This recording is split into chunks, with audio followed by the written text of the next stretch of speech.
कि इसी खेमे में जो पूर्व झंझारपुर एमएलए रह चुके हैं अपनी धर्मपत्नी को इस बार के एमएलसी चुनाव में उम्मीदवारी दे रहे हैं। तो ये कहीं ना कहीं जो है सो महागठबंधन की बात कर रहे हैं। तो सर ये महागठबंधन के अंदर में जो ये जो है सो किस प्रकार की ओर इशारा है? देखिए, आप लेट में ये बात पूछ रहे हैं। ये बात तो हो गया, जो आदमी हमारे दल में रह के दल के खिलाफ लड़ा उसको दल से निकाल दिया गया। वो पूर्व हो, वर्तमान हो, भविष्य हो, जो हो, वो हमारे दल के लोग ही नहीं है। नहीं तो कभी कभी ऐसा भी देखने को मिलता है कि भीड़ तो रहती है लेकिन कहीं परिणाम अलग हो जाता है। परिणाम नहीं अलग होगा। जो लोगों में जुनून था, जो शक्ति थी, उत्साह था, यह साबित कर दिया कि अभी भी जहाँ जाते हैं मेराज आलम त्रिस्तरीय पंचायत इसका एमएलसी का जो उसका कोई मुकाबला नहीं और अच्छे वोट से जीतेगा। और जहाँ जो कन्फ्यूजन था उसको तेजस्वी जी ने दूर कर दिया। अब हमको नहीं लग रहा है कहीं कोई दिक्कत। नमस्कार, बिहार के नंबर 1 चैनल मिथिला दस्तक के धाकड़ न्यूज में आपका स्वागत है।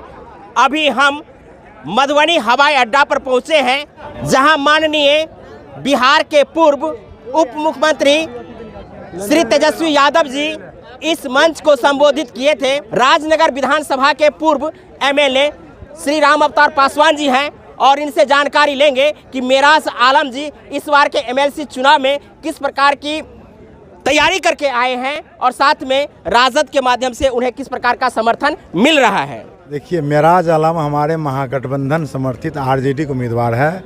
लालू यादव जी हमारे राष्ट्रीय अध्यक्ष, तेजस्वी प्रसाद यादव जी हमारे युवा नेता प्रतिपक्ष विधानसभा के, हमको मेराज आलम को भेजने का काम किया है।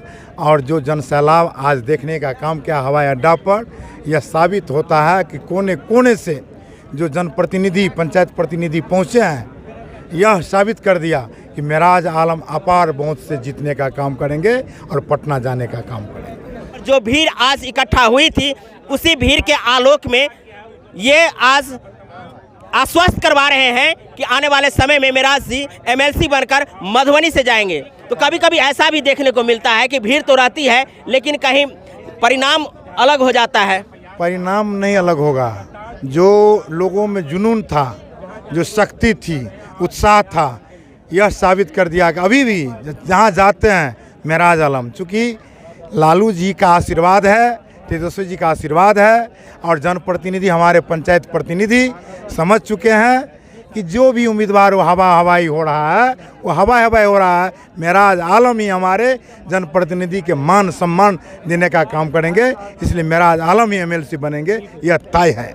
गुलाब यादव की जो उम्मीदवार हैं वो किसी न किसी तरह से जो है सो राजद के जो उम्मीदवार मेराज आलम जी हैं उनको कहीं ना कहीं क्षति कर रहा है। देखिए, आज का जो जनसभा नेता प्रतिपक्ष का हुआ है उनसे सारे लोग जान गए कि राजद का एकमात्र उम्मीदवार है मेराज आलम।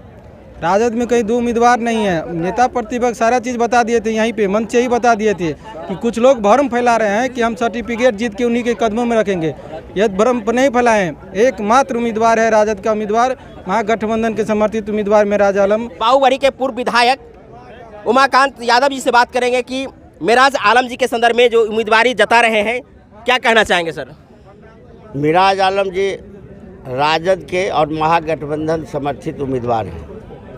हमारे दल के, राष्ट्रीय जनता दल के माननीय हमारे राष्ट्रीय अध्यक्ष लालू प्रसाद यादव, अब बिहार के भविष्य हम लोगों के नेता तेजस्वी प्रसाद यादव के द्वारा जिस समय में इनकी उम्मीदवारी की घोषणा हुई, उसी समय से सारे लोग, हमारे जो राजद के लोग हैं और जितने हमारे जनप्रतिनिधि जीत के आए हैं, सब में उत्साह बढ़ा।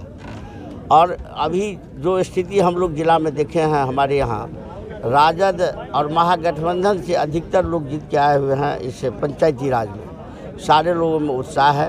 और आज जो हमारे नेता, बिहार के भविष्य हम लोगों के नेता, युवा नेता तेजस्वी प्रसाद यादव आए हैं, उसमें हम कार्यकर्ताओं से लेकर और जो हमारे प्रतिनिधि जीत के आए हैं, उनमें एक नया ऊर्जा, नया उत्साह, नया उमंग आया है।